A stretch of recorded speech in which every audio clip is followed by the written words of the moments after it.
Here, Tim. Welcome to the next topic in your physics. This topic is all about energy. You've talked a little bit about this back in year 7 and back in year 9, but we're going to add some more GCSE detail to it. And of course, we're going to add some calculations to it later on in the topic as well. For today's lesson, there are 2 worksheets attached to it. You're going to be using those during the lesson. So you can print them off or you can just do them electronically. I'm going to ask you to submit both worksheets once they're done and send us evidence that that work is completed there. So if you get yourself both those worksheets ready and any writing material that you need if you're going to be writing on those worksheets, I'll get ready to share my screen and start the lesson.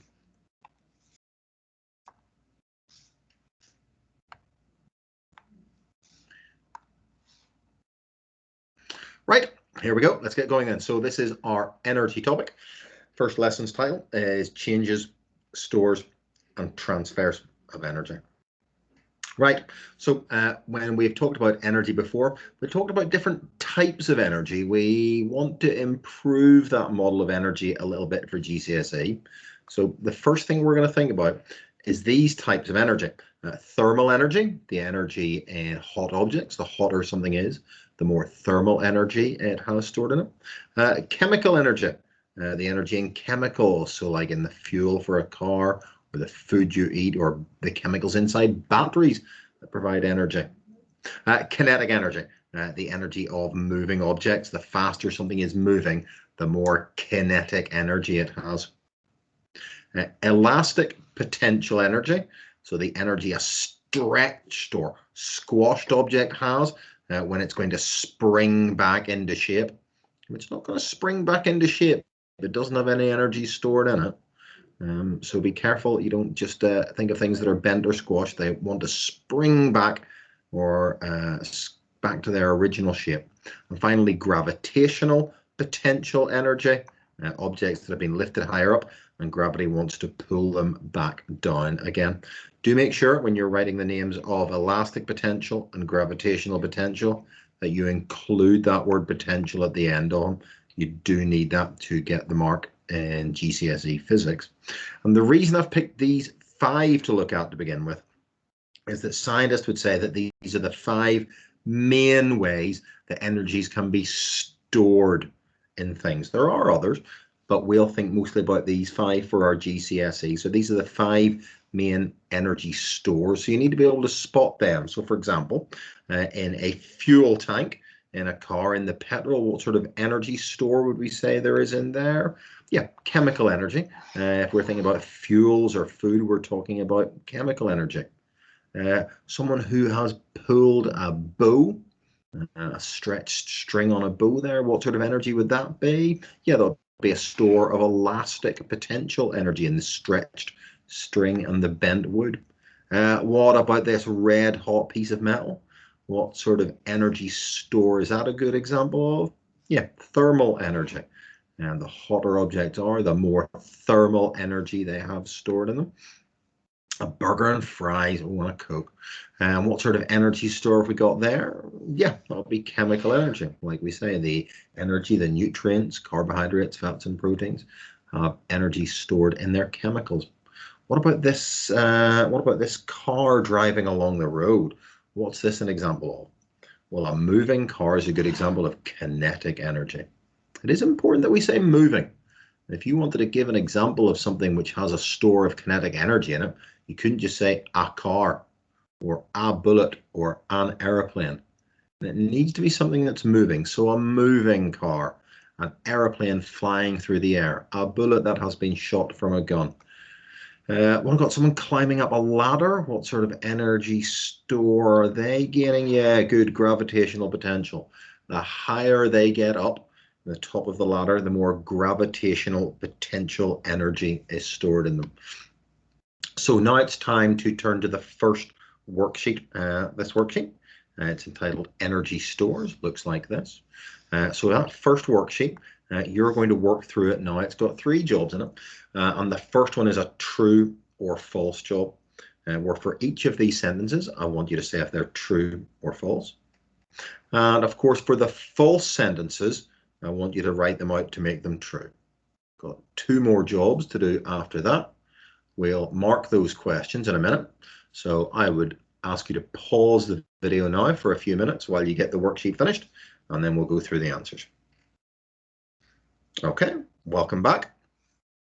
So let's have a look. Our true or false one. So number 1 was true, but number 2 was false. It says elastic potential energy is stored in food. Now, how could we make that true? Well, we could change the word food to a stretched spring. Elastic potential energy is stored in a stretched spring. Or we could change elastic potential energy. We could change elastic potential energy to chemical energy is stored in food. That will get you a tick for that. That's like number 3 was true. Number 4 was false. Gravitational energy is stored in a stretched spring. Okay, how could we make this true? Well, instead of gravitational energy, we could write elastic potential energy. Make sure you've added potential to any time you've written elastic. Or we could change gravitational energy is stored in a person who has climbed up a ladder, or a bird that has flown up high in the sky, anything that has been lifted up and gravity wants to pull it back down again. And then number 5 was true. Right, let's look at the words filling in the sentences here. The energy stored in a chocolate bar is chemical energy. Give yourself a tick for that. The energy stored in a squashed mattress is elastic potential energy. Give yourself a tick. The energy stored in a person who has climbed a ladder is gravitational potential energy. The energy stored in a hot radiator is thermal energy. And the energy stored in a skateboard rolling on a ramp is kinetic energy. For your last activity, make sure you've filled in as many examples as you can of objects which are good stores of those types of energy. Okay, that's that worksheet finished. Make sure you've corrected any mistakes or marked it correct, and then you can submit that worksheet at the end of the lesson. Let's look at our next jobs. So whenever things happen, what's normally happen is one store of energy is becoming a different store of energy. For example, when you're rubbing your hands together, they've got one sort of energy stored in them when they're moving, but then that store of energy becomes another store. So I would say when I'm rubbing my hands together, moving hands, that's kinetic energy. But when the hands rub together, that energy is now stored as thermal energy. And we can draw a little, what we call flow charts to show that change. So I would draw a little flow chart which says there's the kinetic energy, arrow to show it's moved to a different store, thermal energy, so kinetic to thermal, a little flow chart. You're going to draw some of these flow charts shortly. So you can see there's my starting store of energy, there's my final store of energy, and then there's the arrow connecting them. Let's have a look at another example. For example, when a match is struck. When a match is struck, let's have a think. What sort of energy do we start off with a store as? And what sort of energy does it end up stored as? Well, the energy stored in the match there would be chemical energy. So chemical energy stored in the chemicals at the top of the match. And when it burns, that energy then ends up stored as thermal energy, the heat that comes off the match. And again, you can write that as chemical, arrow, thermal. Now this then is the first job on your second worksheet here. The second worksheet, which looks like this, we're going to make some flow charts. So we're just going to complete this flow chart section that I've highlighted of the worksheet. Now you can see I've done this first one for you. What energy stores do we start with and do we end up with? We've got 3 examples. Driving a car. So if we're driving a car, what energy store do we start with in the fuel? And what energy store do we end up with? And then with a rocket taking off. The rocket taking off, we're going to start with one store of energy, but then we're going to end up with several different stores of energy. I want you to see if you can have a go at filling in the flow chart section of the worksheet here, and then we can go through those answers. So again, I'd encourage you to pause the video while you're filling in those flow charts, and we'll mark those when you're ready. Press play again. Right, let's look at these different energy stores. So we start off with an energy store in the petrol of chemical. And when the car moves, that energy is stored as kinetic. So we write that, our little flowchart there is just chemical, arrow, kinetic. Now, if you thought, hang on, the engine gets warm, so there's also some thermal energy, fair enough, I'll allow you that, that's fine. What about our rocket taking off? Let's have a look. When the rocket takes off, again, the energy stored in the fuel is chemical energy. But as the rocket flies up into the air, there are several different stores that energy ends up going into. It's moving through the air, so it gets a store of kinetic energy. It's rising high up in the air, so it gets a store of gravitational potential energy. And the heat that comes out as well gives us a store of thermal energy. So this is a good example of a flow chart where there are one store transfers its energy into lots of new stores, into 3 new stores. So your flow chart should look like that for the rocket taking off. So we need to remember it's not always just one store of energy transferring into another store of energy. There can be lots of stores of energy that the energy is transferred into. Now, when we're doing these transfers, what's always happening is one energy store is decreasing the amount of energy that's stored in it, and the others are increasing the amount of energy that's stored in it.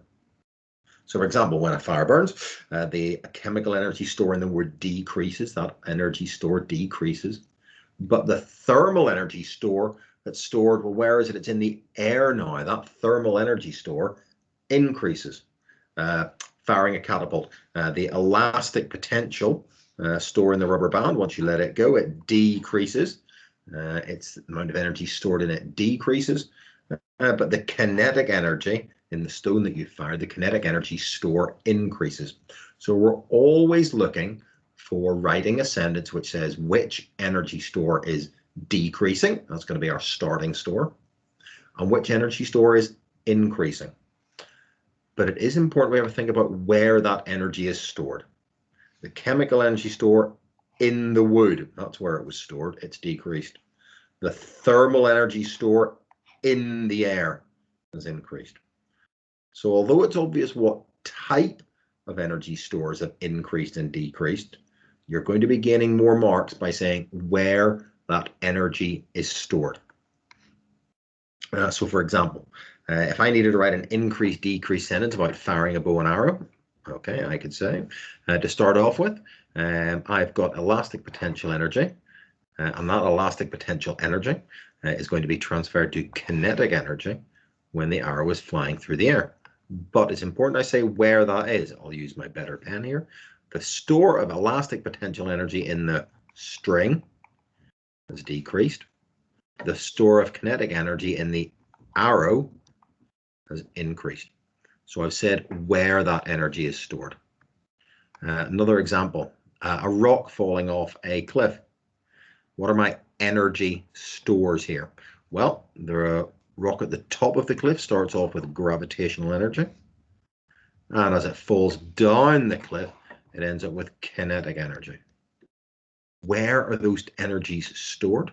Well, it's okay to say they're both stored in the rock. The store of gravitational potential energy in the rock decreased, and the store of kinetic energy in the rock increased. I've said what the energy transfer is, but it's important I say where the energy is stored. So you've got an example here on your worksheet. You wrote the flow chart for the match. We said the match was an example of energy going from chemical energy stored to thermal energy stored. So now it's a matter of changing that into a sentence. So you're going to write a sentence with an increase and a sentence with a decrease.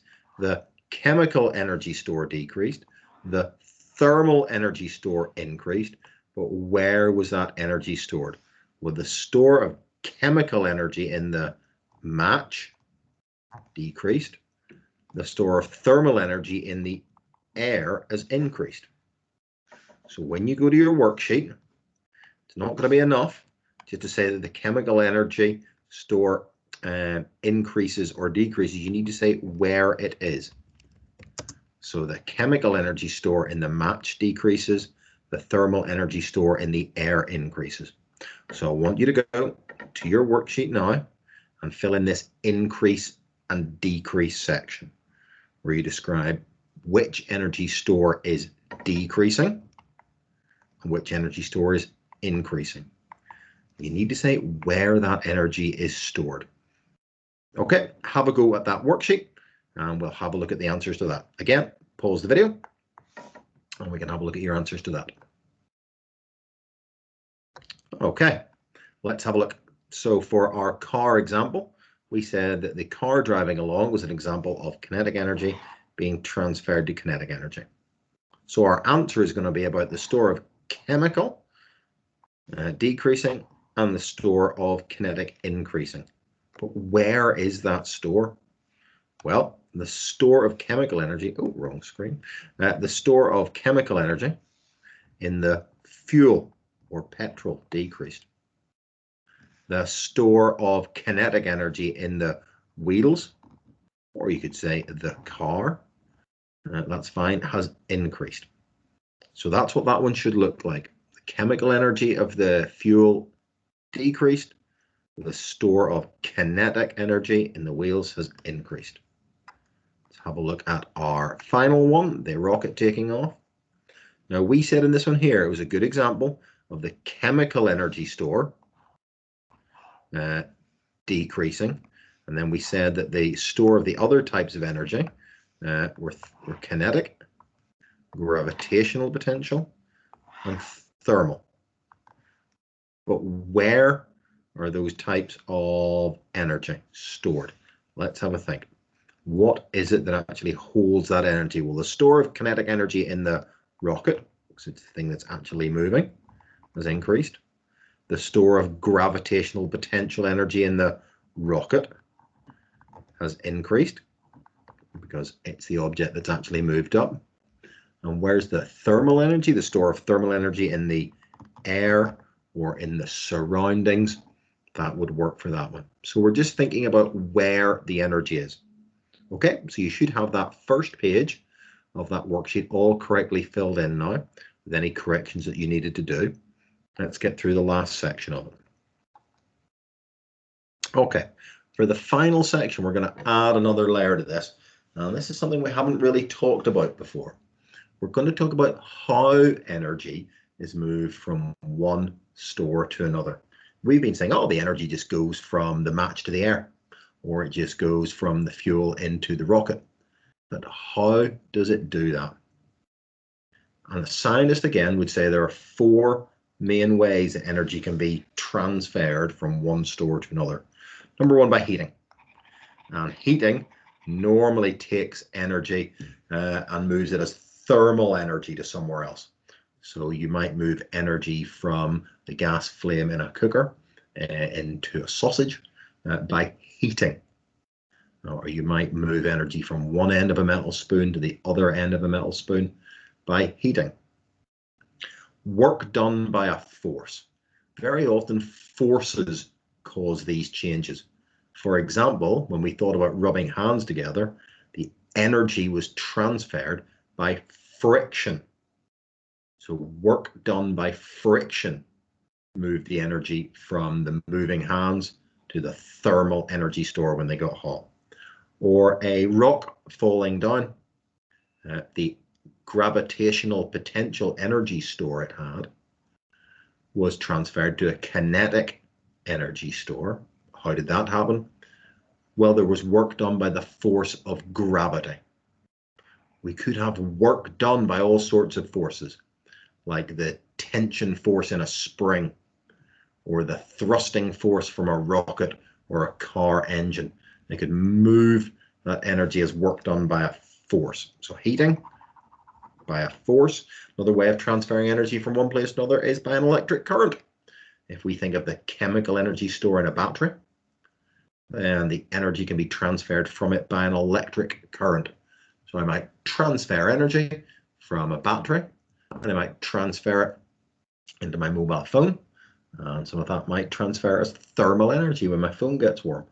So the energy has been transferred by an electric current from the battery to the screen. and then it's being transferred on again by heating. So an electric current can take energy from one store to another. And finally, waves.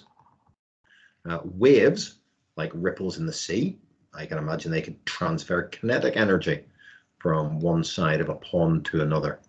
But we've also got waves like light and X-rays and radio waves, and they can take energy from one place to another, from the sun to Earth, or from your mobile phone to a Bluetooth speaker. So they can transfer energy from one place to another.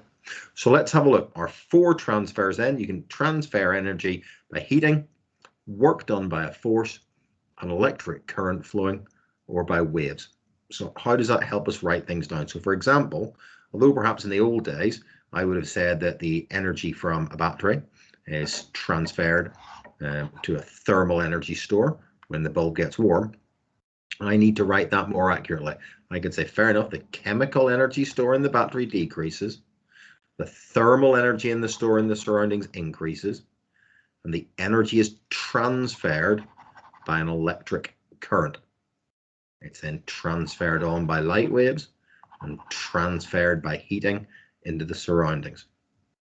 So I've not just said what the change is from chemical to thermal, but I've explained how it's transferred. I suppose it's a bit like a delivery. It starts off at a warehouse, ends up at your house. How was it transferred there? By an Amazon delivery driver. Well, this is how the energy is being transferred from one place to another. Let's look at another example. So when we think of burning a candle, we think of a transfer of chemical energy in the wax to thermal energy in the air. But how is that energy transferred there? It's transferred by heating. Chemical energy in the wax is transferred to a thermal energy store in the air by heating. What else could we think about? Firing a bow and arrow. Elastic potential energy in the bow ends up as, well, let's have a look. Kinetic energy when the arrow moves. It ends up as gravitational potential energy if the arrow goes up in the air. We even have a little bit of thermal energy because of friction when something stretches. But how are these transferred? Let's have a look. Elastic potential in the bow ends up as kinetic energy in the arrow. How did it get there? Well, the force of the stretched spring, the tension force, put that energy into the arrow. How did it end up with gravitational potential energy? Well, again, it was transferred there by the force of the stretched spring pushing it up into the air. How did it end up with thermal energy? Again, the force of friction transferred some of the elastic potential energy to thermal energy stored. So the trick is trying to spot which of our 4 ways of transferring an energy causes it to happen. A rock falling down, gravitational potential energy in the rock ends up as kinetic energy as it falls down. How is it transferred? It's transferred by the force. Oh, I've not got the label of force there. I'll just get a good pen to write that with. It's transferred by the force of gravity into kinetic energy. So we need to think about what is making that change happen. This is a new concept, so don't worry if you get stuck. The trick is to decide which of the 4 suspect fits it best. For example, in our match example, how was the chemical energy transferred to thermal energy stored in the air? Well, I would say that the energy, is it going to be waves, heating, electric current, or force? I can rule out electric current. There's nothing to do with electric current here. I think I can rule out waves. So is it heating or a force? Well, if I'm transferring thermal energy, it's going to be by heating. So the energy is transferred into the air by heating. And I've made myself a sentence to explain the transfer of the energy into the air. So it's all about picking the best suspect. And that's what you're going to need to do with this final side of the worksheet. You're going to need to copy your increase and decrease sentences again, but After that, I want you to write a transfer sentence to explain the transfer that's happening in each of those examples. So I've done the first one here. Here I go. I've copied my increase and decrease sentence. The chemical energy store in the, oh, that should be match, decreases. And the thermal energy store in the air increases. How does that happen? Energy is transferred into the air by heating. So I've picked one of my 4 ways of transferring energy. I've said that happens by heating. So I want you to make your best attempt at deciding which of the 4 ways of energy has transferred the energy from one store into another, and write your sentence on the worksheet there. Once that's done, that's your second worksheet finished, and I can give you some feedback on that. And that finishes our first lesson on energy stores and transfers. So there's going to be 2 worksheets submitted. We can have a look at that. And then next lesson, we can have a look at putting some numbers on these types of energy. I will stop sharing my screen. And that's it. I'll say goodbye to you. I'll look forward to seeing your worksheet, and take care until the next lesson.